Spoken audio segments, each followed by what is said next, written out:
Vamos então ver algumas coisas a respeito do livro Hora de Crescer Interiormente, que é uma versão dos mitos de Hércules. Muitos autores que apresentaram esses mitos apresentaram isto como pontos de inspiração para nós, para nos ajudar a resolver as etapas que todos nós vivemos, desde que começamos a integrar os nossos corpos e depois, com a personalidade já integrada, nós começarmos a nos unir com a alma, com o eu superior. E os mitos terminam quando se chega nesta cidade sagrada que seria o nosso centro.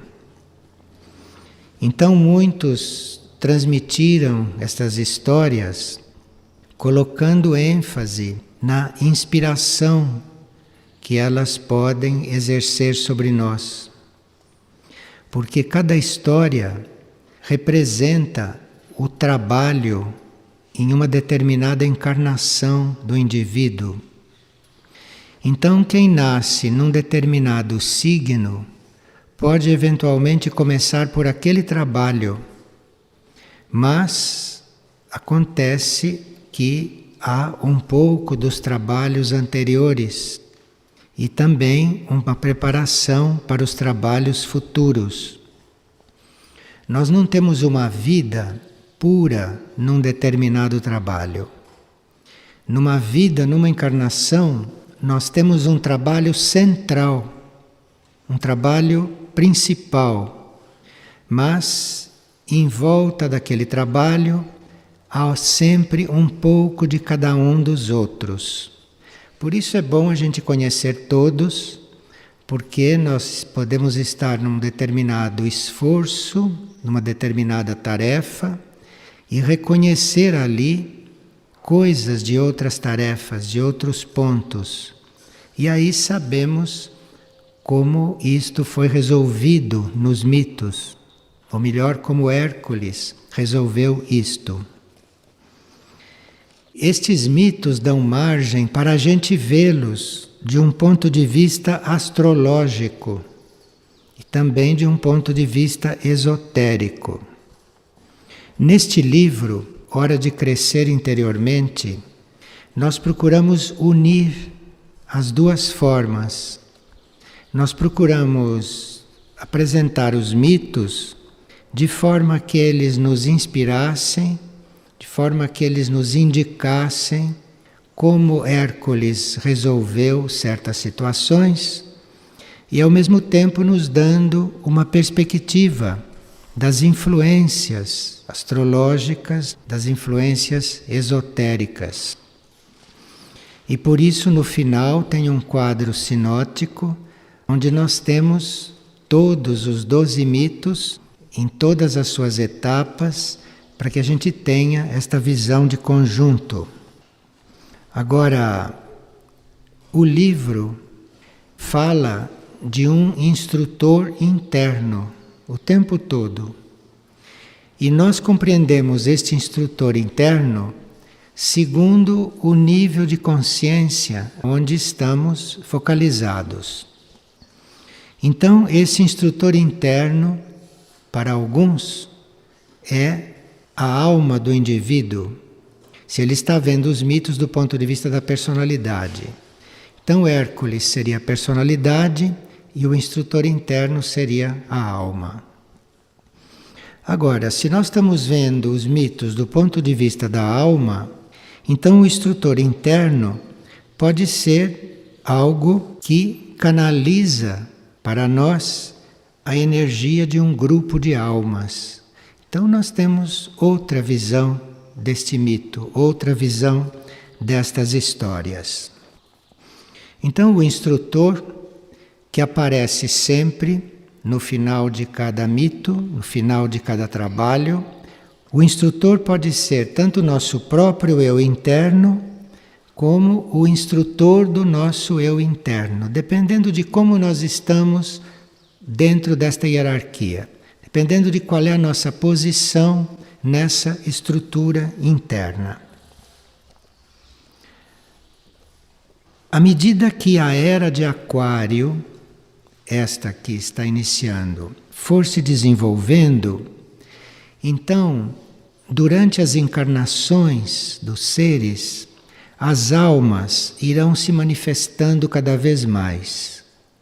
As almas se manifestam relativamente, como vemos pelos mitos também. Mas nesta era, cabe-nos viver uma etapa diferente, na qual a alma estará muito mais manifestada. A alma, ou o ser interior, estará muito mais no comando da nossa vida. Então aí o instrutor, para esses, pode ser aquele que canaliza a energia de um grupo.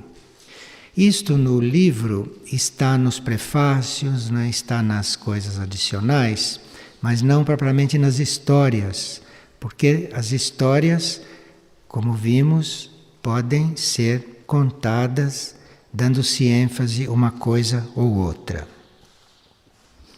Agora, fica muito evidente que nós vamos descobrindo o nosso ser interno e que nós vamos compreendendo este nosso instrutor interno é à medida que cumprimos as nossas tarefas. Então ninguém vai descobrir e vai contatar o instrutor interno teoricamente ou só porque estuda. Esse instrutor, esta fonte de conhecimento, esta fonte de guiança, ela vai sendo descoberta à medida que nós cumprimos as nossas tarefas, à medida que nós desenvolvemos aquilo que nos cabe desenvolver. Porque esse instrutor interno vai se apresentando, inclusive quando é necessário.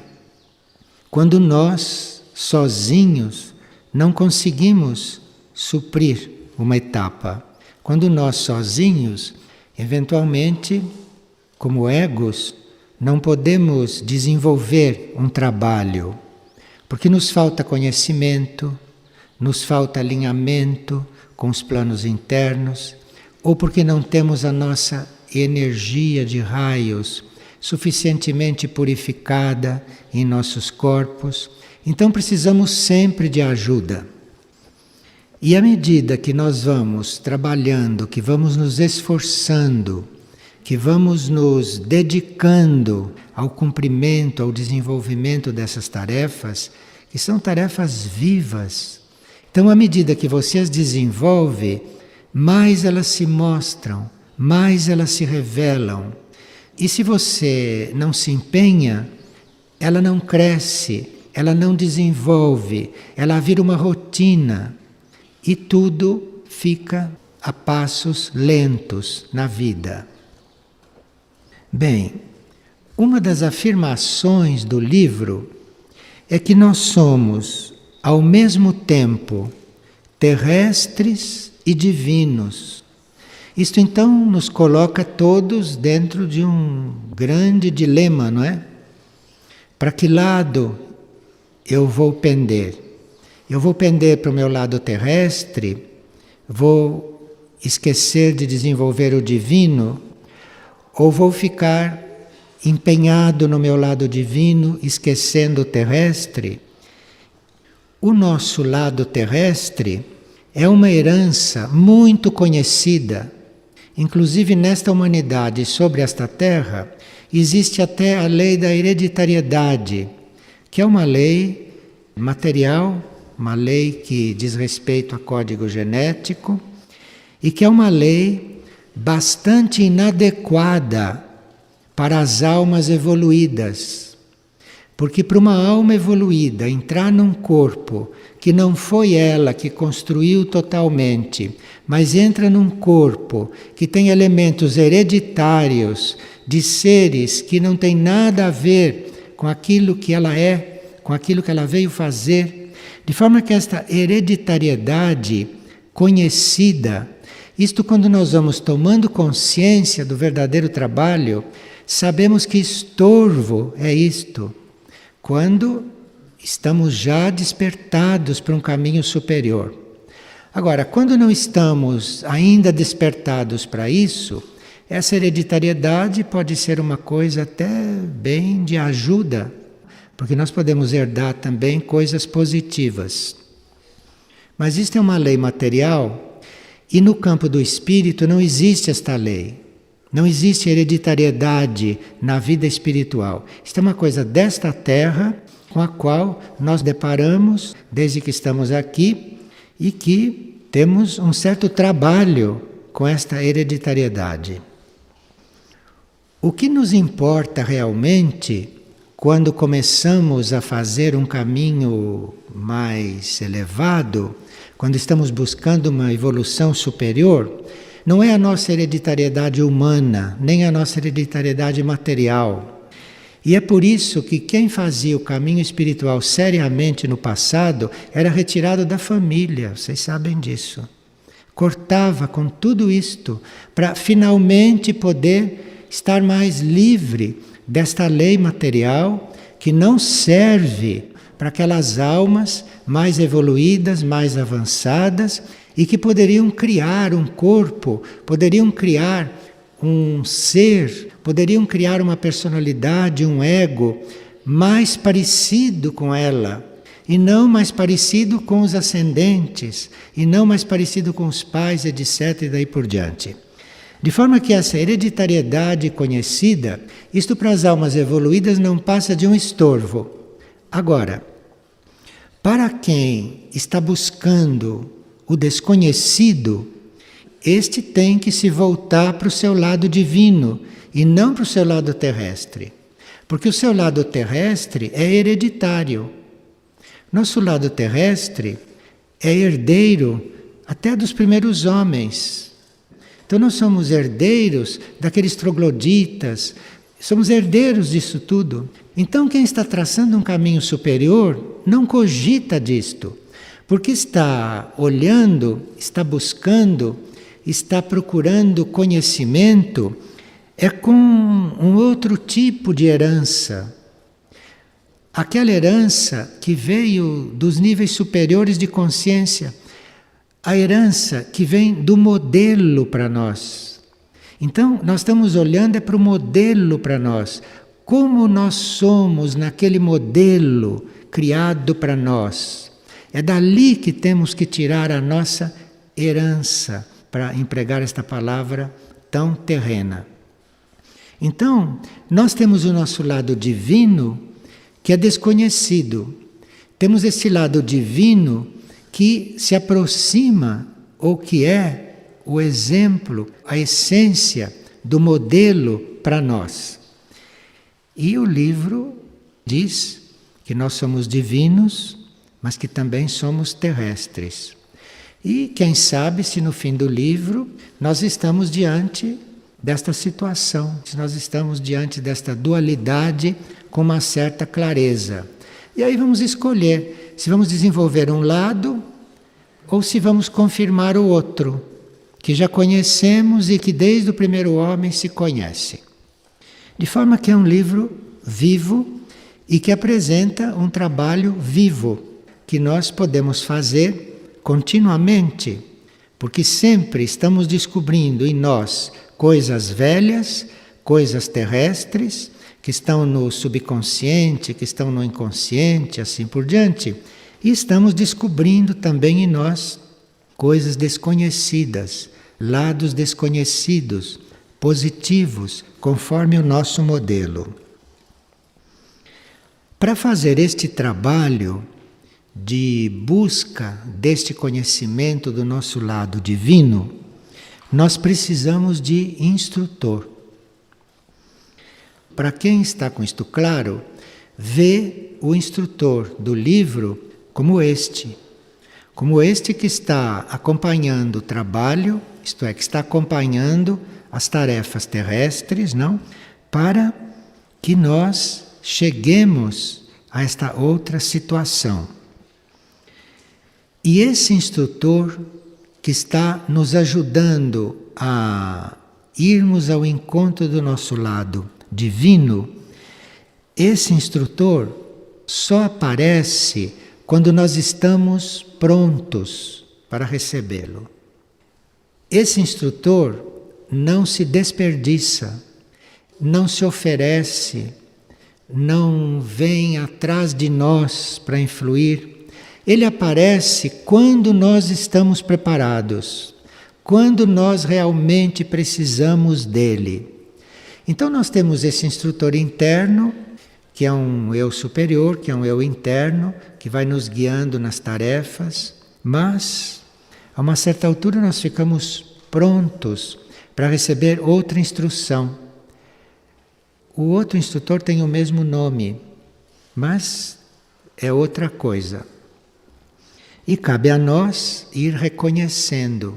Cabe a nós ir reconhecendo se esse instrutor é uma parte de nós mesmos num nível superior, ou se esse instrutor é algum irmão nosso de alguma hierarquia espiritual que está nos ajudando.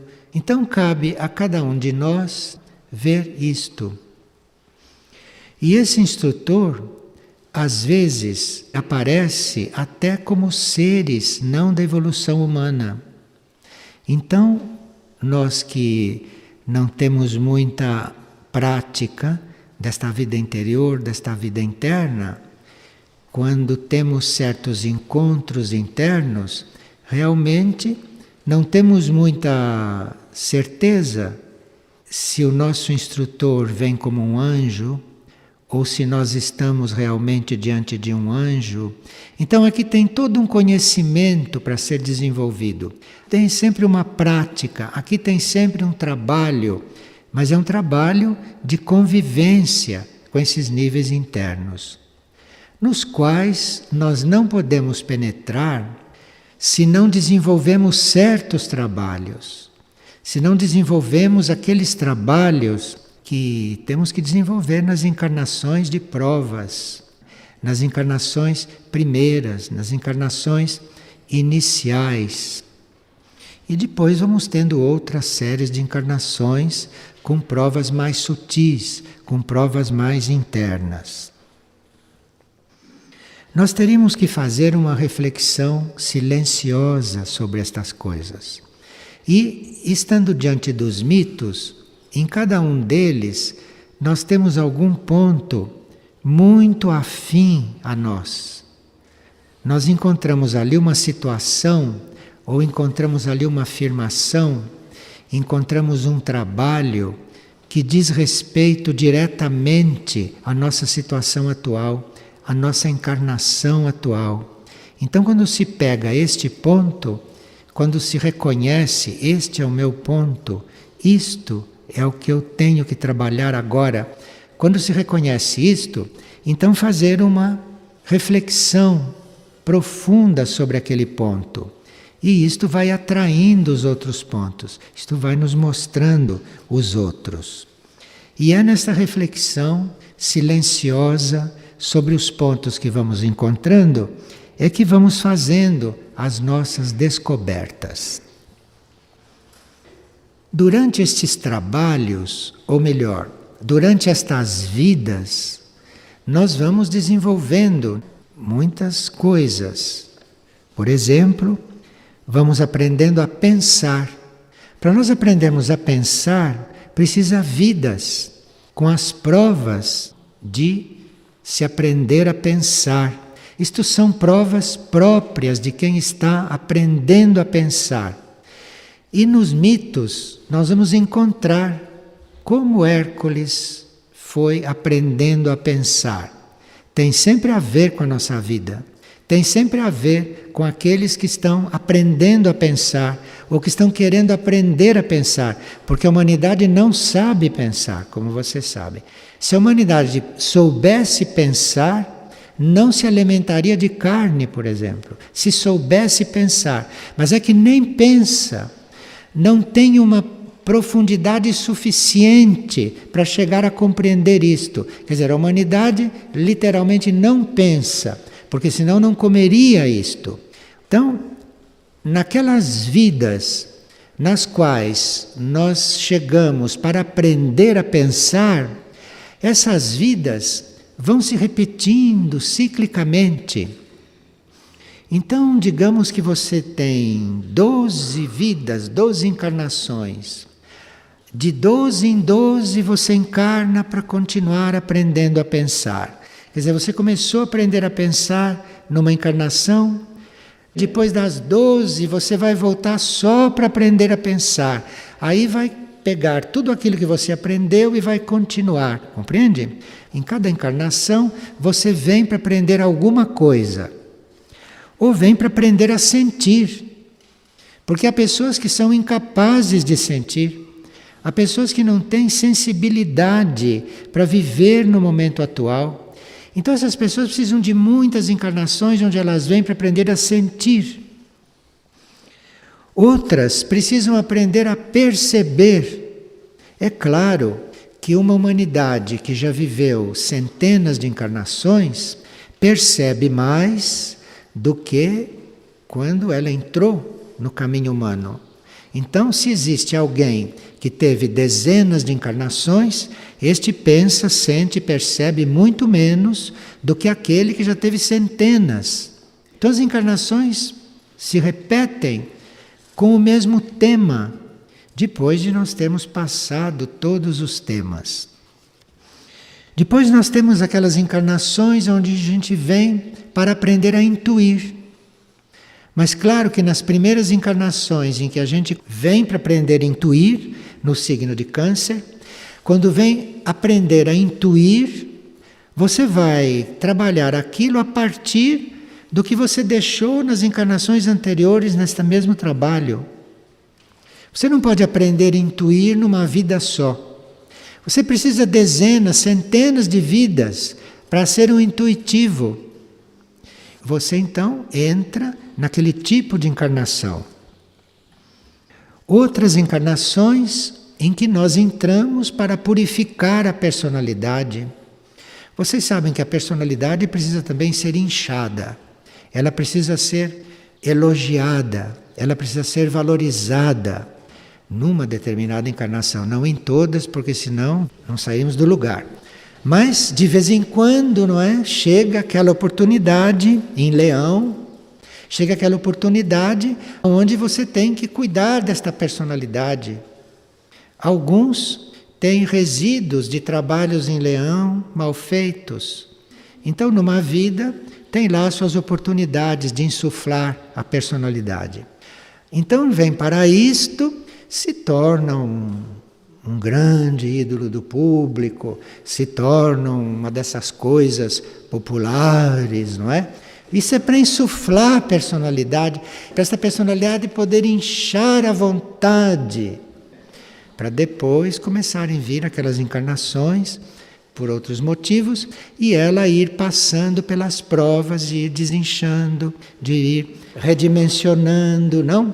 Até se for necessário passar por uma encarnação que aqui nesta terra é chamada de humilhante. Não tem nada de humilhante, é a encarnação oposta a de um grande ídolo. Precisa tudo isto para o ser, ou para a alma, não é? Poder ir fazendo a sua trajetória e depois ir encontrando o seu ponto, experimentando tudo, desde esta personalidade insuflada até esta personalidade completamente esvaziada, que existe, não? Claro que nós não podemos ver tudo isto numa vida só, isso são dezenas de vidas. Ou aquela vida na qual a gente se dedica a descobrir a energia interna do amor. Olha que vida importante. Porque todas as outras vidas nós tínhamos o amor em diferentes nuances. Mas de repente a gente entra em Virgem e aí tem que descobrir a energia interna do amor. E aquela encarnação, aqueles fatos, toda aquela estrutura kármica, aquelas experiências, são sempre em função disto. E a uma certa altura, acontecem nas vidas, não, porque aqui estamos tratando de vidas, Então, acontecem nas vidas tantas coisas que ficam incompreendidas, coisas que nos parecem incongruentes. Incongruentes porque não estão de acordo com a nossa estrutura naquele momento, mas são muito congruentes, não, para outras estruturas e para outros momentos. Mas aí você entra numa vida de repente para ter uma capacidade de compreender o incongruente. Isto não é fácil, porque aí você tem que compreender aquilo que para os outros não tem o menor sentido. E no começo destas vidas, nas primeiras vidas em que a gente aprende a compreender o incongruente, a compreender o incompreensível, a gente entra em balança para fazer isto, especialmente naquela vida. Agora, é claro que esta compreensão do incongruente acontece em todas as vidas, nós temos que estar diante disto. A maioria das coisas nós não compreendemos nada delas. Tem pessoas que acham incongruente até quando alguém desencarna. Por que ele desencarnou, que aqui precisavam tanto dele, isto é incongruente? Veja, esta tem que entrar na balança várias vezes, até ela aprender não encontrar incongruência alguma em nada. É incongruente porque ela não penetra, porque ela não conhece, porque ela não se aprofunda, porque ela não viu. Por isso que é incongruente. Incongruente é uma coisa que acontece em certas mentes, mas não existe nada de incongruente. Mas aí nós temos que entrar em balança algumas vezes, não é? Para irmos aprendendo a lidar com isso. Aprendemos a colocar os nossos pratos em equilíbrio. E depois chega aquele momento, ou aqueles momentos, não? De 10 em 10 vidas, de 12 em 12 vidas, que a gente entra em Escorpião para dominar a própria natureza inferior. Em Escorpião você domina. É para isso este signo. Mas até que você compreenda, influenciado pelos outros signos, não? Pelos quais você já passou. Até que você compreenda que aquela é a energia específica para você dominar a sua natureza inferior, você passa por Escorpião muitas vezes e não aproveita esta oportunidade. E fica em Escorpião, querendo bancar Aquário, querendo bancar Capricórnio, querendo bancar Virgem, em vez de fazer o trabalho que naquela encarnação está tudo aberto para fazer. Então você nasce em Escorpião, você nem se dá conta de que está com toda a energia para dominar a sua natureza inferior, não domina, e aí vai ter que fazer isto nos outros signos, que têm outra energia, que não é que não facilitam, não é esta energia, é para outras coisas. E aí você faz mais 10, 12 vidas lutando com isso, até que de novo entra em Escorpião. Veja, tem esse lado, que não está escrito no livro estas coisas, não? Mas tem esse lado que nos inspira, desperta em nós isto. Se nós começamos a ver os mitos a partir do ponto que naquele momento para nós é o ponto de trabalho, é o ponto crítico. Bom, a uma certa altura, nós precisamos, como ego, como consciência humana, como seres humanos, começar a tomar consciência da presença da alma, a tomar consciência da presença deste ser interno que nós somos. Nós temos que entrar em Sagitário para perceber isto. E para que a energia de Sagitário nos desperte para esta busca. Mas a energia de Sagitário, numa encarnação, vai nos trabalhar para isso até um certo ponto. Depois você precisa, dali a 10, 12 encarnações, esperar Sagitário de novo, para ele ir trabalhando isso em você, para ele continuar o trabalho em você.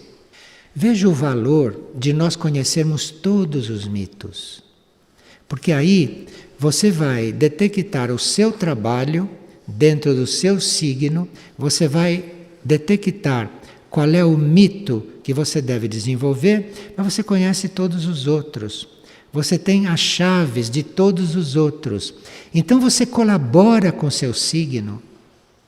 Você colabora. Então, se você nasceu em Sagitário, por exemplo, e se você, neste signo, você tem toda a energia para descobrir, para perceber, para encontrar a presença da alma, e você pode invocar todos os outros signos no seu inconsciente, porque você já passou por todos eles nas encarnações anteriores.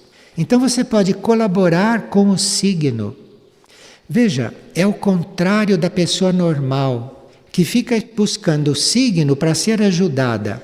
Nós temos que encontrar o signo para colaborar com ele, porque a obra é dele, a obra é do signo. Então nós vamos colaborar com o nosso signo. E não como as pessoas comuns que vão querer saber quando é que eu mudo de casa, quando é que eu compro um carro, será que esse signo ajuda casamento?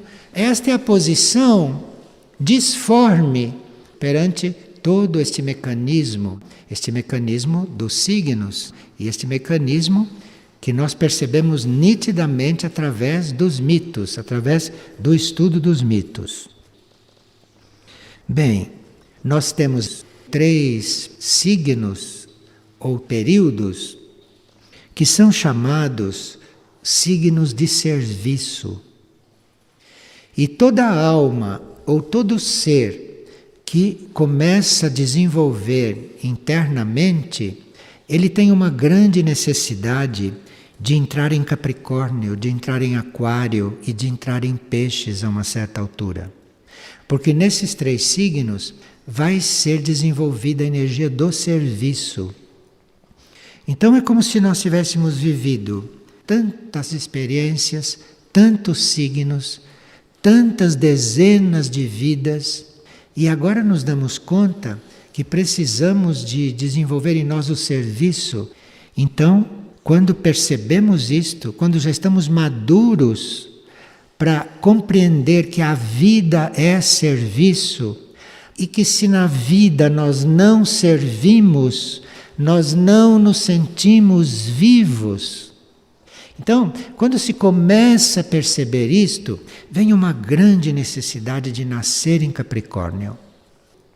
Isto é organizado, não? Nasce-se em Capricórnio exatamente quando se tem que nascer para ter uma maior consciência deste serviço.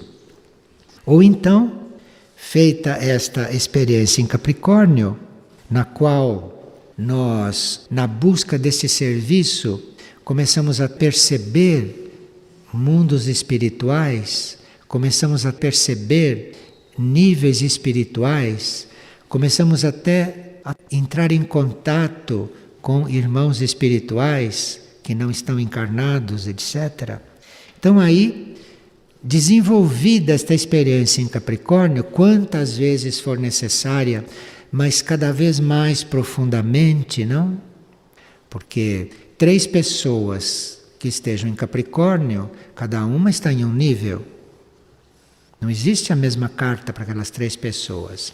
Uma está em Capricórnio para se dar conta da energia do serviço. Outro está em Capricórnio já para ser ajudado a exercer o serviço. E outro está em Capricórnio já no serviço maior, já no serviço planetário. Então, o fato de vários estarem em um signo não quer dizer que estejam trabalhando no mesmo grau, a mesma coisa. Dentro daquele signo, você está trabalhando aquilo que você precisa trabalhar. E o signo não te dá mais do que aquilo, porque senão te destrói.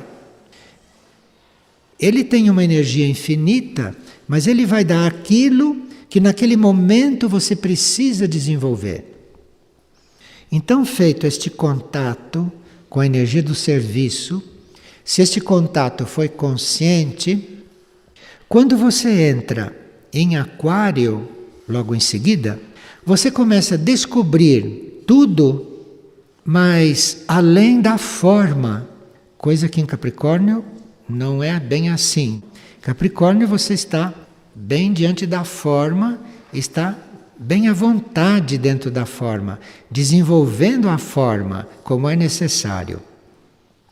Agora, em Aquário, você vai começar a experimentar, quando você tiver mais consciência do signo, você vai começar a experimentar as coisas, a vida, além da mente, além da forma. Agora, se você ainda não está desperto por isso, você passa por Aquário assim como você passa por um aquário de peixes. Você não percebe nada, você não percebe onde está naquela encarnação. Você não percebe em que energia você está imerso. Você não percebe. E em Aquário, então, você vai começar a descobrir esta vida, este amor acima das formas, não é? Acima daquilo que é mental. Você vai deixar de amar mentalmente para começar a amar de verdade, não é? Você vai reconhecer o amor na forma, não vai recusar a forma. Então, é um período riquíssimo para aqueles que já despertaram para isto. Agora, para quem não despertou, é Aquário. Agora, em Peixes, nós vamos aprender aquela capacidade de estimular os outros no serviço. Porque em Capricórnio e Aquário, nós já podemos estar muito incluídos no serviço. Mas em Peixes, como o signo de serviço que é, aqui nós vamos começar a aprender a estimular os outros a fazer isto. E as primeiras encarnações em Peixes, você vai ensinar um ou outro a fazer isto, se é que você já aprendeu, se é que você já tem isto claro. Se você já tem claro que a vida é serviço, que a vida não é turismo, que a vida não é isso, que a vida é serviço, quando você descobre isto, não? Então, esta é uma encarnação de Peixes que começa a ser mais consciente. E na próxima encarnação de Peixes, ou nas sucessivas encarnações em Peixes, você vai aprendendo a ir estimulando cada vez mais seres na vida de serviço. Então você começa estimulando um só, começa estimulando dois, começa estimulando três. No final das encarnações em Peixes, você já começa a arrastar multidões para o serviço. E aqui está a verdadeira arte de Peixes, não? Que a gente vai aprendendo através dessas encarnações. Bem, neste período, não, que nós estamos vivendo, nós estamos dentro desses 3 signos de serviço. Nós estamos dentro de Capricórnio, de Aquário e de Peixes. Então estamos vivendo um depois do outro e vivendo neste momento exatamente Aquário. Mas vamos ver esses 3 signos juntos e não só Aquário, porque os signos de serviço são 3. Então vamos ver os 3 juntos rapidamente, porque precisamos muito disto. Ou precisamos de recordar esses signos, esses trabalhos de vidas anteriores, ou precisamos nos abrir para próximos trabalhos nesses signos. Ou então ver neste momento, não, como é que estamos diante do serviço, como é que estamos diante desta energia. O desenvolvimento em Capricórnio é realmente através do serviço. O Capricórnio desenvolve servindo, não tem outra chave para ele. É servindo. Então ele vai descobrindo isto e cada encarnação em Capricórnio ele vai aperfeiçoando este serviço. E nós, que não somos de Capricórnio, quando passamos pelo signo de Capricórnio, temos aquela ajuda. Temos aquela ajuda que se sobrepõe à nossa ajuda natural, do nosso signo natural. Então, o desenvolvimento do serviço em Capricórnio é uma tônica. Mas para isso, para nós desenvolvermos Capricórnio ao máximo, nós teríamos que não focalizar a nossa consciência nos nossos corpos. Com a nossa consciência, nós teríamos que olhar os nossos corpos só para tratar deles, só para usá-los. Mas a nossa consciência está enfocada nos níveis internos. Então, quem está em Capricórnio e só pensa na beleza do rosto, na beleza da roupa, esse está perdendo a encarnação. Esse está desperdiçando a encarnação. Porque ali, naquela etapa, nós temos tudo para equilibrar, não é? Esta nossa lida com os corpos densos. Corpos densos é físico, emocional e mental. Mental também é considerado denso. Então, físico, emocional e mental, em Capricórnio, nós temos essa possibilidade, esta oportunidade de ser ajudado pela energia do signo a nós nos voltarmos para os nossos corpos internos, para os nossos mundos internos e aprendermos a trabalhar isto. Já em Aquário, onde é possível a vida e o amor estarem acima da mente e das formas, isto em Aquário é possível. A chave é você doar a sua energia para aquilo que é necessário. Então você tem energia, todos nós temos energia, todos nós somos um dínamo de energia, mas em Aquário, a chave desta encarnação é você saber aonde você põe a sua energia e aonde você não põe a sua energia. Você, nesta encarnação de Aquário, você deve se adestrar, você deve se valer desta encarnação para ir aprendendo através das vidas a não desperdiçar energia, a colocar energia conscientemente naquilo que você quer colocar, isto é, naquilo que naquele momento você vê que deve colocar. Aquário facilita muito isto. E peixes, não? Peixes que têm como capacidade de desenvolver o nosso serviço até que a gente possa servir um grande número de pessoas, servir a grupos. Quantas pessoas aí neste signo têm que aprender a estimular, a desenvolver mais pessoas? Eles estão habituados, eles estão formados, eles têm prática de ajudar um ou outro, mas aí tem que desenvolver muito mais gente, tem que passar isto para muito mais gente, não é? Nesse peixes, não? Tem que aprender a estimular muita gente. Até um bom peixe, ele lida com multidões, ele leva multidões a fazer um alinhamento superior. E a chave neste último signo de serviço, a chave neste peixes é perder a própria vida para entrar numa vida mais ampla. Este é um signo muito sutil, porque perder a própria vida não quer dizer você se matar, não quer dizer você interromper a sua vida, não é? Perder a própria vida quer dizer você redimensionar aqueles valores que não são os valores mais sutis, não são os valores mais internos. Isso significa perder um certo tipo de vida, e esse é um trabalho que a energia de peixes nos ajuda muito a fazer. Agora, quando nós estamos já trabalhando o serviço, quando estamos nesses três signos, Capricórnio, Aquário e Peixes, em função de serviço, então nós vamos nos preparar para limpar estábulos. Porque este mundo é uma sujeira. Então, quando se trata de servir a isto, você tem que aprender a limpar estábulos. Você vai encontrar estábulos. E você vai então ter que limpar isto. E você vai ter que aprender a conduzir aquilo que nos mitos se chama do gado vermelho.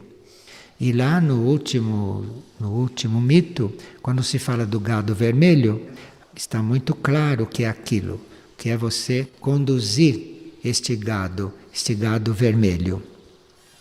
E é aí que você vai se transformando realmente daquele servidor normal, daquele servidor de grupos, ou daquele servidor de um ou outro, não, para servir este gado vermelho, não é? Para servir este rebanho desesperado, desorientado, e que só vai perceber o que é e só vai chegar aonde tem que chegar depois de muito trabalho.